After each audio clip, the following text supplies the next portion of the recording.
Baik, terima kasih atas kesempatannya. Assalamualaikum warahmatullahi wabarakatuh. Kami dari kelompok 5 akan mempresentasikan mengenai analisis fundamental saham dari PT Kimia Farma Tbk dan analisa teknikal saham dari PT Telkom Indonesia Persero Tbk. Sebelumnya, anggota dari kelompok 5 terdiri dari 3 anggota. Yang pertama yaitu saya sendiri, Siti Solihatun dengan NIM 2018-310-508. Yang kedua, Roro Arufida Safira dengan NIM 2018-310-509. Dan yang ketiga, Ahmad Hilmi Al-Fuadi dengan NIM 2018-310-510. Baik, untuk yang pertama yaitu mengenai analisis fundamental dari PT Kimia Farma Tbk. Nah, untuk menganalisis secara fundamental terdiri dari 6 tahap atau 6 perhitungan. Yang pertama yaitu dengan mencari earning per share, yang kedua mencari price to earning ratio, dan ketiga EPS growth rate, dan keempat per growth rate, kelima mencari dividen per share, dan yang keenam mencari dividen yield and cover.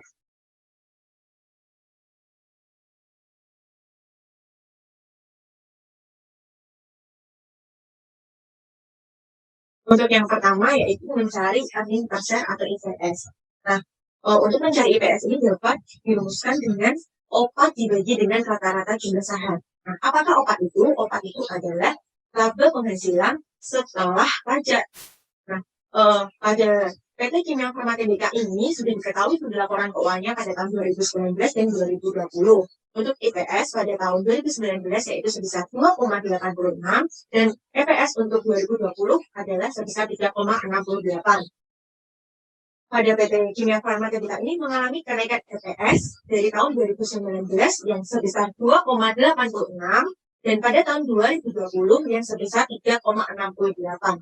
Yaitu kenaikannya itu sebesar 0,82. Nah, ini dapat dianalisis bahwa EPS pada PT Kimia Farma Tbk mengalami kenaikan sehingga dapat dikatakan baik karena perusahaan ini pada periode tersebut terdapat kenaikan laba pada periode 20 dibandingkan dengan periode sebelumnya. Kemudian untuk yang kedua yaitu dengan menghitung price to earning ratio atau PER. Nah, rumus dari PER ini yaitu harga pasar saham sekarang dibagi dengan laba per lembar saham atau EPS tadi. Nah, diketahui harga saham pada 2019 yaitu sebesar 225 dan EPS pada tahun 2019 adalah sebesar 2,86. Nah, hasil PER dari 2019 yaitu sebesar 78 kali. Sedangkan untuk 2020 diketahui harga sahamnya sebesar 233 dan EPS pada 2020 sebesar 3,68. Hasil PER dari 2020 adalah sebesar 63 kali. Nah, dengan melihat data yang sudah tersaji, kan pada PT Kimia Farma Tbk pada tahun 2019 itu sebanyak 78 kali. Sedangkan pada tahun 2020 yaitu sebanyak 63 kali. Sehingga dapat dilihat bahwa pada tahun terakhir ini pada PT Kimia Farma Tbk ini mengalami penurunan dari 78 ke 63. Nah, dengan teori yang ada, hal ini dapat disimpulkan bahwa PT Kimia Farma Tbk ini memiliki nilai PER dalam 2 tahun terakhir ini mengalami penurunan. Dan dapat diartikan bahwa PT Kimia Farma Tbk ini kemungkinan semakin kecil PER, maka ada kemungkinan harga saham perusahaan di masa mendatang akan bisa turun. Untuk selanjutnya yaitu menghitung earning per share atau IPSGR.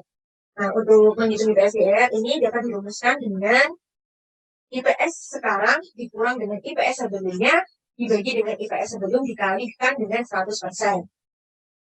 Dapat diketahui pada tahun 2019 IPS sekarang sebesar 2,86 dan untuk IPS sebelumnya adalah sebesar 88,51 dan menghasilkan IPSGR pada tahun 2019 yaitu sebesar negatif 96,77%. Sedangkan pada tahun 2020 dapat diketahui IPS sekarangnya yaitu sebesar 3,68 dan untuk IPS sebelumnya adalah sebesar 2,86 dan dapat menghasilkan IPSGR pada tahun 2020 yaitu sebesar 28,67%.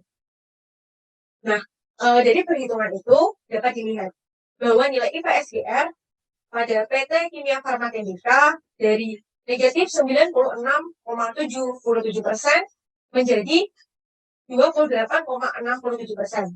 Nah, hal ini dapat diartikan bahwa PT Kimia Farma Tbk ini mengalami masa peningkatan dan ada harapan yang memungkinkan untuk kenaikan harga saham selama periode selanjutnya. Nah, apabila nih, jika EPSGR-nya itu menurun dari tahun ke tahun selama beberapa periode dan diproyeksikan meningkat di masa mendatang, maka ada harapan bahwa harga saham akan naik. Sehingga apabila ingin menarik investor, maka perusahaan perlu mempertahankan pertumbuhan EPS secara stabil dalam waktu yang dekat. Kemudian yaitu menghitung Price Earning Ratio Growth atau PER. Nah, rumus dari PER ini yaitu PER dibagi dengan EPSGR. Dapat diketahui pada tahun 2019, PER-nya adalah sebesar 78 dan EPSGR-nya adalah sebesar negatif 96,77%. Nah, hasil PER pada tahun 2019 adalah sebesar negatif 0,8. Sedangkan pada tahun 2020 diketahui PER-nya adalah sebesar 63 dan untuk EPSGR-nya adalah sebesar 28,67%. Nah, hasil PER pada tahun 2020 adalah sebesar 2,2. Jadi, beberapa penelitian, indikasi nilai ideal dari PER adalah di bawah angka 1. Dari nilai ideal ini menandakan perusahaan memiliki pertumbuhan PER yang baik.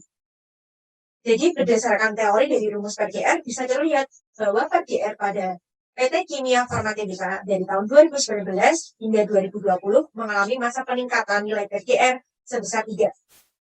Nah, di tahun 2019 ini nilai PER sebesar negatif 0,8 naik di tahun 2020 menjadi 2,2. Sehingga dapat disimpulkan bahwa saham pada perusahaan PT Kimia Farma Tbk ini belum layak untuk dibeli karena nilai PER di atas angka 1.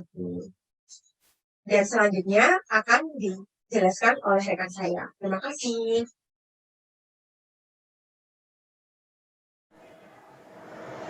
Baik, terima kasih atas kesempatannya. Perkenalkan, nama saya Ahmad Jimmy Fuadi, NIM 10. Di sini akan menjelaskan mengenai dividen per share atau DPS. Nah, pada PT Kimia Farma pada tahun 2019 ke 2020 itu mengalami peningkatan DPS, yaitu pada tahun 2019 sebesar minus 0,015, sedangkan pada tahun 2020 itu sebesar 0. Kemudian ada dividen yield di sini mengalami kenaikan, sehingga jika membeli saham pada saat harga pasar saat itu akan mengalami keuntungan sebesar 0,9933%, karena di tahun 2019 itu minus 0,0067%, sedangkan di tahun 2020 itu sebesar 0%. Kemudian ada dividend cover. Di sini PT Kimia Farma Tbk mempunyai nilai EPS yang lebih besar dari DPS, maka tidak akan mengalami nilai DPS turun di masa depan. Nah, pada tahun 2020 ini dividen cover sebesar 0 kali, maka EPS lebih besar dari nilai DPS-nya. Jadi kemungkinan DPS untuk periode selanjutnya akan naik, kecuali perusahaan dapat mempertahankan kinerjanya. Nah, untuk kesimpulannya, di sini PT Kimia Farma terbuka untuk IPS-nya hijau, kemudian PER-nya merah, EPSGR-nya hijau, kemudian Price Earning Growth Rate-nya merah, dan dividen per share-nya itu hijau. Sekian dari saya, selanjutnya akan dijelaskan oleh rekan saya.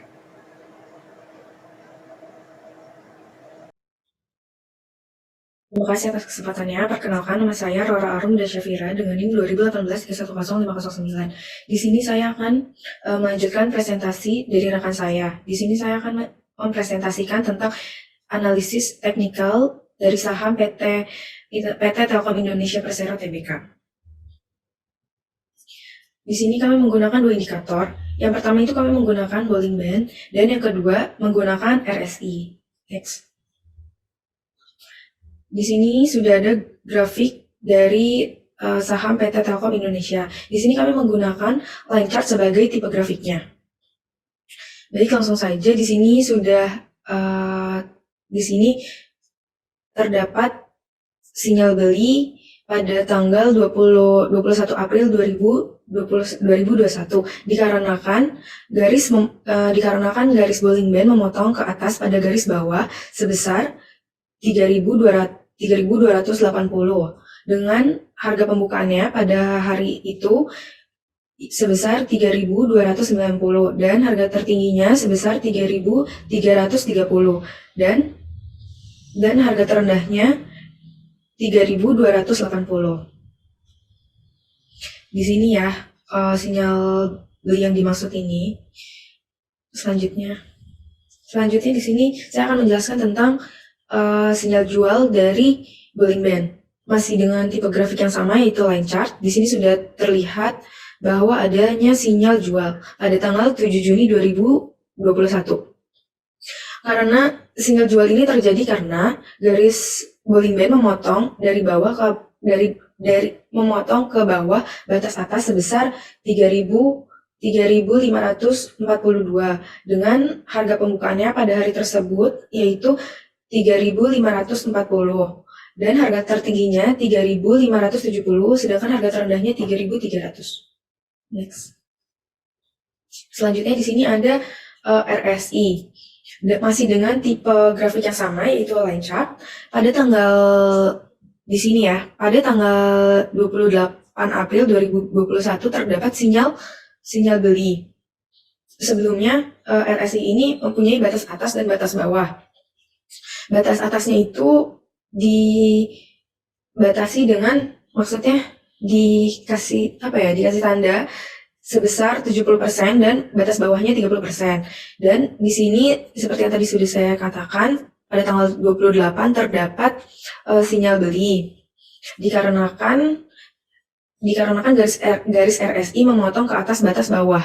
Di sini terdapat garisnya itu pada 22,2%. Next.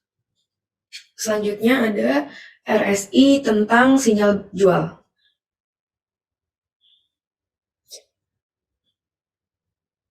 Ya, di sini terdapat sinyal jual pada tanggal 7 Juni 2021 dikarenakan garis RSI memotong ke bawah batas atas yang ini. Karena batas atasnya 70% dan garis RSI-nya berada pada titik 74,7%. Dan di sini juga di grafik sini saya tidak bisa melihat tanggalnya, tetapi di sini juga ada sinyal beli dan di sini juga ada sinyal beli. Maksud saya sinyal jual, mohon maaf. Baik, sekian presentasi dari kelompok kami. Terima kasih.